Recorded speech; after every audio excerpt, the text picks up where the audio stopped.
Hey kids, how have you been enjoying the summer? That magical time when you pack up your troubles and head to the beach, and the newspapers and telly join in the fun with light-hearted stories that wouldn't normally see the light of day. Except that didn't really happen this year, did it? What a summer it's been. Riots, Libya, the economy, phone hacking, and now I've been called back from the Newsnight villa in Tuscany to do a special report on a skateboarding dog. That's right, you won't want to miss Theo here on his deck. It's what Lord Reith would have wanted. Elsewhere, it's not really been a light and fluffy few months, has it?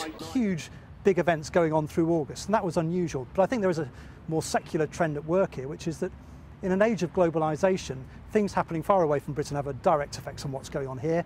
And the House of Commons, after the expenses scandal, felt it had to reassert itself as the main forum for discussing those things. It's not right that things are only being discussed in the newspapers or on the TV and radio studios, and the House of Commons wanted to reassert itself at the heart of national life.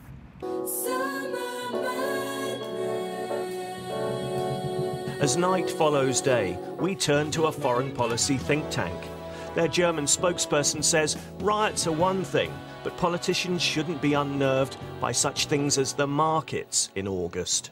Mrs. Merkel, while she was wandering the hills of Tyrol, was asked to interrupt her holiday to come back because of market volatility. And to my mind, rightly, she said no. You know, the markets are volatile in August because the trading is very thin. Most of the senior people are away. There are junior people who are trading and they're very nervous and they come up with stories, and I'm interrupting my holiday because of market volatility. She said no. Actually, she didn't say anything. She just kept on hiking. If you ever dreamed of owning one, soon you can, because this will be available in just a few months' time.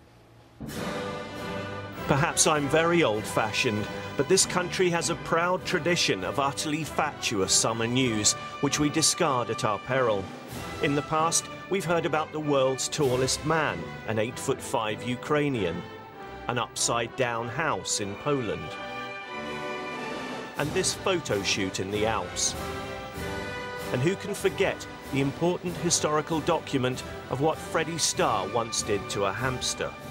Animals always feature very heavily in summer season stories, and probably my favourite, many people's favourite silly season story was the time that John Prescott and Peter Mandelson were vying for control of the levers of power, and Peter Mandelson was compared by John Prescott, just down the river actually, memorably, to a Chinese mitten crab.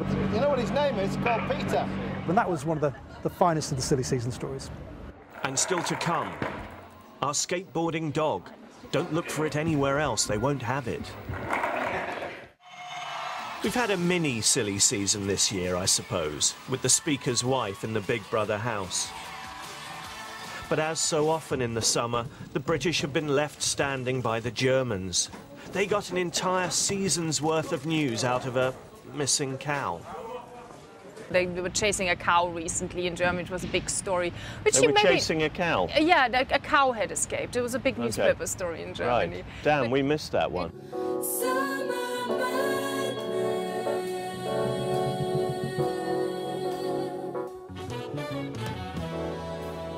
And now, because we know you've missed this kind of thing, yes, even you, dear Newsnight viewer, it's Theo, an 11-year-old skateboarding dog. If that doesn't have you rushing out to renew your licence fee in the morning, then nothing will.